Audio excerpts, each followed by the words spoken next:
नमस्कार, स्वागत है आपका फास्ट न्यूज इंडिया के इस बुलेटिन में खबरों के साथ मैं स्वाति। और आइए रुक करते हैं आज के तमाम बड़ी खबरों की ओर।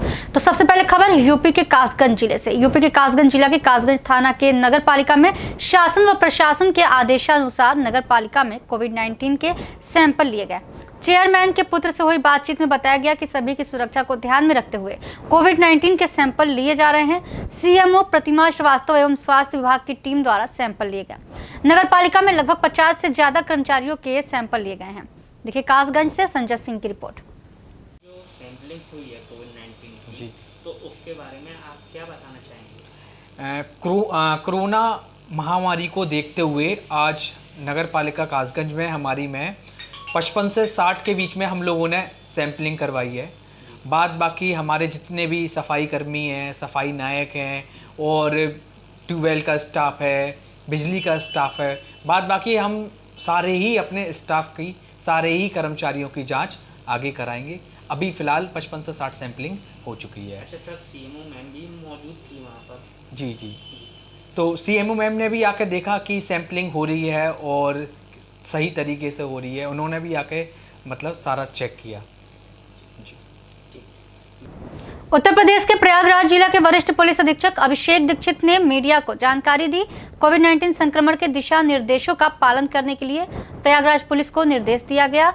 जो लोग बिना मास्क का दिखाई दे तो उनका चालान किया जाए और साथ ही 188 धारा के तहत कार्रवाई की जाएगी। जो लोग कानून का पालन नहीं करेंगे, संक्रमण का खतरा टला नहीं है, लगातार बढ़ रहा है और इसलिए प्रयागराज को सुरक्षित रखने के लिए हम जो लोग कानून का पालन नहीं करेंगे उन पर कार्रवाई करेंगे।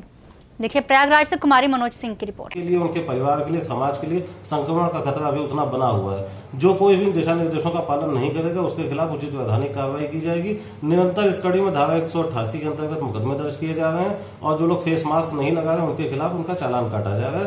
ये कार्रवाई लगातार चलती रहेगी तेजी से। हमारा प्रयास यही रहेगा कि लोग संक्रमण से स्वयं भी बचें और दूसरों को भी बचाएं। जो गाड़ियों से अनाउंस कराया जा रहा है उसके जरिए लोगों को जागरूक करना मकसद है जी, क्योंकि अगर कहीं इसमें जो देखा जा रहा है कि लोगों में गंभीरता की कमी आई है इसको लेकर, लॉकडाउन हटने के बाद से अगर कहीं भी इस गंभीरता की कमी आई है, लोगों को लग रहा है कि संक्रमण का दौर खत्म हो गया है, तो वो दोबारा से सचेत हो जाएं। उनको अवेयर होना चाहिए कि संक्रमण का खतरा अभी टला नहीं है और इसी का प्रयास हम निरंतर रूप से कर रहे हैं। उत्तर प्रदेश के कानपुर जिला में कोरोना के बढ़ते हुए मामलों को देखते हुए कानपुर के DM Brahmadev Ram Tiwari, SSP Dinesh Kumar P ने कंटेनमेंट क्षेत्र तथा 10 थाना क्षेत्रों में हुए संपूर्ण लॉकडाउन वाले क्षेत्रों का निरीक्षण किया और निरीक्षण के दौरान उन्होंने यह पाया कि लॉकडाउन क्षेत्रों की आवश्यक वस्तुओं की दुकानें छोड़कर के अन्य समस्त दुकानें बाजार बंद हैं। तो जिलाधिकारी ने पुलिस क्षेत्राधिकारी को निर्देशित करते हुए कहा कि लॉकडाउन का कड़ाई से पालन हो। जहां जहां कोरोना पॉजिटिव मरीज मिले हैं उन क्षेत्रों में पूर्ण रूप से बैरिकेडिंग कराते हुए कॉन्टेक्ट ट्रेसिंग के आधार पर परिवार के सभी सदस्यों का सैंपल कराया जाए। उन्होंने लोगों से अपील करते हुए कहा कि लोग बीमारी के लक्षण को छिपाए नहीं बल्कि उसको बताएं, जिससे उनके होने वाले खतरे से वह बच सकें। कोई भी समस्या हो तो कंट्रोल रूम पर संपर्क करें, उसका समाधान पूछे और डॉक्टरों के संपर्क में रहे। यह कंट्रोल रूम 24 घंटे कार्य कर रहा है। देखिए सिटी कोतवाली से विभूत सैनी की रिपोर्ट। देखिए, जो हमारे कंटेनमेंट जोन बने हैं और कल से 10 थाना क्षेत्रों में जो कंप्लीट लॉकडाउन घोषित किया गया है, उनमें ग्राउंड रियलिटी देखने के लिए हम कप्तान साहब और पूरी टीम के साथ यहाँ पर हैं। तो कई बार जो चीज़ें कुछ कमियाँ दिखती हैं ग्रास रूट लेवल पर, उनको नोट किया गया है और संबंधित अधिकारियों को उसके लिए निर्देशित करके इसको एज अन्य जगहों पर भी हो सकता है ऐसी स्थितियाँ हों, तो घर घर जो सर्विलांस है उसको मजबूत करने पर जिला प्रशासन का पूरा जोर है और टाइमली जो भी सिम्टोमेटिक लोग हैं उनका सैंपल कराना। इसके लिए शहर में अलग अलग एरियाज़ में पीएससीज और सैंपल लेने के सेंटर भी बना दिए गए हैं। उन सभी के माध्यम से सभी को सही से सूचना हो और लोग कंट्रोल रूम के माध्यम से जो हमारा 1800-180-5159 उस पर भी अपनी समस्या, कोई दिक्कत हो तो बता सकते हैं, कोई लक्षण आ रहे हों तो बता सकते हैं। और कल से उत्तर प्रदेश सरकार ने, माननीय मुख्यमंत्री जी ने होम आइसोलेशन की व्यवस्था कुछ कंडीशंस के साथ अलाउ कर दी है। तो मुझे लगता है कि बहुत सारे लोग जो केवल कोविड सेंटर में उन्हें जाना पड़ेगा या सोशल स्टिग्मा सोच करके जिस बीमारी को छुपा रहे थे, इस छुपा करके निश्चित ही ऐसे लोग सही सूचना न दे करके अपने को स्वयं खतरे में डालते हुए दूसरों को भी खतरा उत्पन्न कर रहे हैं। सभी से हमारी अपील है, बीमारी को छुपाएं नहीं, सामने आए, कोई लक्षण प्रकट हो रहे हों आप टेस्ट करवा लें और डॉक्टर के संपर्क में आएँ, कंट्रोल रूम के भी माध्यम से, और जिससे आपको सही समय पर उपचार मिल सके, व्यवस्था की जाए। क्योंकि यदि बीमारी बढ़ जाती है तो लेटर स्टेज में, बाद के समय में जितने दिन बीतेंगे उतने दिन के लिए खतरा आपके लिए बहुत ज़्यादा होता जाएगा। तो जितना पहले आप जो है सचेत हैं और अपने लक्षण इत्यादि आने पर तुरंत टेस्ट करा ले रहे हैं, ये बहुत अच्छा होगा। और सब लोग सोशल डिस्टेंसिंग का, मास्क लगाने का पूरा अनुपालन करें, बहुत ज़रूरी होने पर ही बाहर निकलें। सर मुसीबत बढ़ती जा रही है लेकिन लोग जो है लॉकडाउन का पालन नहीं कर रहे हैं, किस तरह की कार्रवाई की तैयारी है? देखिए, जो अभी 10 थाना क्षेत्रों में हमने लॉकडाउन की व्यवस्था की है वो इसी क्रम में है जहां सबसे ज़्यादा केस सेंसिटिविटी रही है। इसी के साथ सघन मॉनिटरिंग जो इंटीग्रेटेड कोविड कंट्रोल रूम के माध्यम से की जा रही है, जिसका भी हमने नंबर भी बताया। तो एम्बुलेंस की व्यवस्था से लेकर कॉन्टैक्ट ट्रेसिंग, सैंपलिंग और जो उनके उपचार, फिर उन्हें घर पहुंचाने से लेकर के हर स्तर पर कोऑर्डिनेशन की व्यवस्था की गई है। टीमें मजिस्ट्रेट और पुलिस की बनाई गई हैं। शासन के स्तर से भी जो निर्देश आए गए हैं उसके लिए पूरी व्यवस्था की गई है। और सबसे बढ़ कर के जो डोर टू डोर सर्विलांस पे जो निर्देश प्राप्त हुए हैं, उन टीमों को और सघन बनाते हुए अभी निर्देश दिए गए हैं कि शहरी क्षेत्र में टीमों की संख्या काफ़ी बढ़ाई जाए, क्योंकि कोरोना संक्रमण काफ़ी ज़्यादा है। और इनका समय से हम जो है, चाहे पल्स ऑक्सीमीटर है, लोगों से पूछ करके, इंफ्रारेड थर्मामीटर इत्यादि के माध्यम से जितने भी संलक्षण व्यक्ति हैं उनकी पहचान किया जा सके और टाइमली उनको उपचार दिया। उत्तर प्रदेश के बरेली जिले के थाना फतेहगंज पश्चिमी के गांव धतिया में बरेली पुलिस की संयुक्त टीम को बड़ी कामयाबी हाथ लगी है और ये बड़ी खबर आ रही है बरेली से। बरेली पुलिस ने साइबर अपराध और हवाला के काम में लगे 5 लोगों को गिरफ्तार किया, साथ ही 11 लोगों को शक के आधार पर हिरासत में लिया है। दरअसल पुलिस को सूचना मिली कि फतेहगंज पश्चिमी के गांव धतिया में कुछ लोग साइबर ठग के साथ हवाला के काम में लगे हुए हैं। अब पुलिस ने खबर को सटीक मानते हुए छापेमारी की तो जो खुलासा हुआ उसे देखकर पुलिस भी भौचक्की रह गया। तो पुलिस ने मौके से 5 लोगों को गिरफ्तार करने के साथ 54 मोबाइल, 75 सिम कार्ड, 100 चेकबुक, 96 आधार कार्ड, 2 लैपटॉप, कई लग्जरी कार, 13 लाख के आसपास हार्ड कैश बरामद हुआ है। देखिए बरेली से शाहबाज बेग की पूरी रिपोर्ट। लो नहीं तो उधर से बना लो, ठीक है ना? भाई लोग से वैसे ही ले लेना, ठीक है? रहने दो, नहीं तो उधर से बना लो।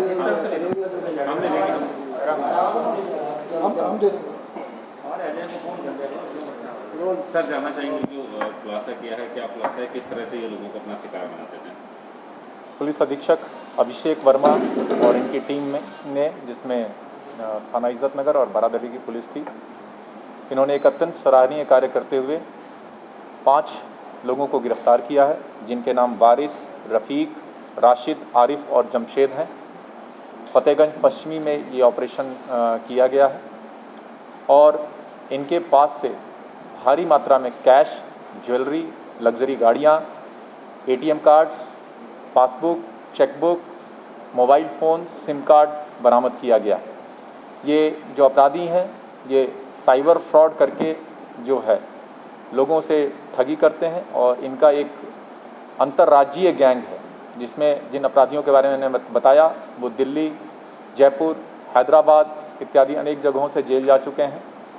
साथ ही साथ 11 अन्य लोगों को भी पूछताछ के लिए लाया गया है, जिनके रोल के बारे में जानकारी की जा रही है और एविडेंसेस के आधार पर उनके विरुद्ध तथा अन्य जो इनपुट मिलेंगे उनके विरुद्ध कार्रवाई की जाएगी। जहाँ तक बरामदगी का प्रश्न है, लगभग 12,85,200 रुपये कैश, 4 लाख के आसपास के मूल्य की ज्वेलरी, 54 मोबाइल फ़ोन, 100 से ज़्यादा chequebook, 75 SIM card, 165 ATM cards, 7 गाड़ियाँ जिसमें मर्सिडीज़ गाड़ी भी है, ये इनसे बरामद की गई है। तमाम आधार कार्ड, पैन कार्ड इत्यादि इनसे बरामद किए गए हैं। इनसे पूछताछ प्रचलित है। इनसे हवाला ट्रांजैक्शंस के बारे में भी पूछताछ की जा रही है। इनके सभी लिंकेजेस जो अन्य स्टेट्स में जुड़े हुए हैं उनके बारे में भी जानकारी की जा रही है। इनके विरुद्ध कड़ी से कड़ी कार्रवाई पुलिस टीम द्वारा की जाएगी। किस तरह से ये लोगों को अपना शिकार बनाते थे, कैसे ठगी करते थे? जैसा मैंने बताया, ये ऑनलाइन ठगी इनके द्वारा की जाती थी, जिसमें इंडिविजुअली लोगों को कॉल करके झांसा देके उनके अकाउंट से पैसे जमा कराना। इसके अलावा इंटरनेट प्लेटफॉर्म पे जो डिफरेंट ऐप्स हैं जैसे OLX इत्यादि पेमेंट गेटवेज़ हैं, उनका इस्तेमाल करके उनके अकाउंट से पैसे उड़ा लेने का काम इनके द्वारा किया जाता था। इनके द्वारा कई गरीब लोगों के खाते खुलवाकर उनके खातों में पैसा डलवाना, जो फ्रॉड का पैसा होता है उनके अकाउंट में डलवाना, और पैसा डलते ही उसको ATM कार्ड के थ्रू विड्रॉ कर लेना, इनकी मेजर मोडस ऑपरेंडी रही है। बाकी जैसा मैंने बताया, इनसे डिटेल्ड पूछताछ अभी की जा रही है। अन्य तथ्य भी जो प्रकाश में आएंगे उसके अनुरूप प्रभावी विधिक कार्रवाई इनके विरुद्ध की जाएगी। निश्चित तौर पे इनके द्वारा जो अपराध के द्वारा अर्जित संपत्ति है उसका आकलन करके उनके जब्तीकरण की कार्रवाई, और इसमें हम लोग डिफरेंट अदर एनफोर्समेंट एजेंसीज जो हैं उनका भी सहयोग लेके इनके विरुद्ध पूरी प्रभावी कार्रवाई हम लोग सुनिश्चित कराएंगे। क्या सर टेरर फंडिंग से जुड़े हैं इन लोगों के कारण? अभी इस तरह का कोई इनपुट नहीं है। हम लोग जैसा मैंने बताया, हर एंगल पे हम लोग पूछताछ कर रहे हैं। करके इस टीम को इनाम भी दिया जाएगा? इस टीम ने इतना अच्छा काम किया है। और निश्चित तौर पे इस टीम को मेरे तरफ से 25,000 का इनाम तथा उच्च अधिकारियों द्वारा भी इस कार्य की काफ़ी प्रशंसा की गई है। उनके द्वारा भी इसमें इनाम की घोषणा की जाती है, और निश्चित तौर पे ये टीम आगे भी बहुत अच्छा कार्य करेगी, इसके हमें पूरा विश्वास है। इस गैंग को जो बचे हुए सदस्य हैं तथा इनके लिंकेजेस को भी हमारी टीम लगी हुई है SP अभिषेक वर्मा के नेतृत्व में, और आगे भी बेहतर कार्य की पूरी उम्मीद है। खबर उत्तर प्रदेश के बरेली जिला से ही है। उत्तर प्रदेश के बरेली जिला के किला थाना क्षेत्र में स्थित विश्व प्रसिद्ध दरगाह आला हजरत के वालिद मुफ्ती नकी अली खां का 138वां उर्स बड़ी अकीदत और सादगी के साथ मनाया गया। तो कोरोना के खतरे को देखते हुए दरगाह पर उर्स की तकरीबन के दौरान चंद लोग ही मौजूद रहे। हालांकि उर्स का आगाज अर्ज की नमाज के बाद कुरान पाक की तिलावत से हुआ। इस दौरान आशिकाने बिलाल के सदर इसरार बेग नूरी ने मुफ्ती नकी अली खां की जिंदगी पर रोशनी डालते हुए कहा कि मुफ्ती नकी अली खां मजहबे इस्लाम में अल्लाह के वली होने के साथ साथ क्रांतिकारी भी थे। 1857 की क्रांति में अहम रोल निभाते हुए अंग्रेजों को शिकस्त देने में इनकी प्रमुख भागीदारी रही है। देखिए बरेली से हमारे संवाददाता शाहबाज बेग की रिपोर्ट। क्या नाम है आपका और कितना प्रोग्राम किया गया?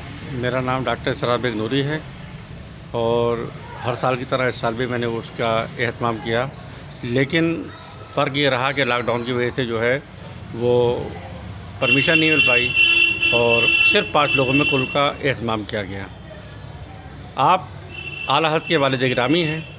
आला हज़रत के वालिद गिरामी होने के साथ अल्लाह के बहुत बड़े वली मुकर्रब बंदे हैं, और उसके साथ साथ मुजाहिद जंग आज़ादी भी हैं। आपने 1857 ईस्वी में जो क्रांति की लड़ाई हुई थी तो अंग्रेज़ों को मार भगाया और उनको शिकस्त हुई।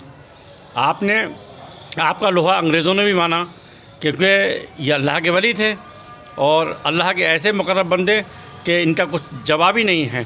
इनकी दरगाह पर जो भी आता है मुरादें लेकर जाता है, और नामुराद आता है अपनी मुरादों को लेकर जाता है। ये वो अल्लाह के वली हैं कि मैंने ख़ुद बचपन में, क्योंकि इस दरगाह पे मैं बचपन से आता हूँ, सरकार की बारगाह में मैं मछली लेकर आया था, वो रास्ते में मर गई। मैंने उस मछली को सरकार की बारगाह में रख दिया, मदाशिब पर रख दिया, और कहा मैं दादा हुजूर इस मछली को जिंदा लेकर जाऊंगा। तो सरकार दादा हुजूर की बारगाह से मुझे वो जलवा मिला कि कुछ ही देर के बाद मछली तड़पने लगी, और वो मछली मेरे पास में बहुत दिन तक रही। किस तरह दुआ की गई आज मुल्क में अमन व अमान के लिए भी दुआ की गई, और कोरोना से ख़ात्मे के लिए भी दुआ की गई कि किसी तरह से कि हमारा पूरा हिंदुस्तान ही नहीं बल्कि पूरा वर्ल्ड जो है इस कोरोना की बीमारी से निजात पाले और ये कोरोना की बीमारी दफ़ा हो जाए। आमीन। क्या नाम है? मेरा नाम फैज़ान अली ख़ान है। आज कुल की रस्म अदा की गई है। जी जी। तो किस तरह अदा की गई और किस तरह दुआ वगैरह? देखिए, कुल की रस्म आज अदा की गई है क्योंकि आप हमारे बरेली शहर के इमाम अहमदुल्लाह फाजिल बरेलवी के वालिद साहब मौलाना अकील साहब का आज उर्स पाक था।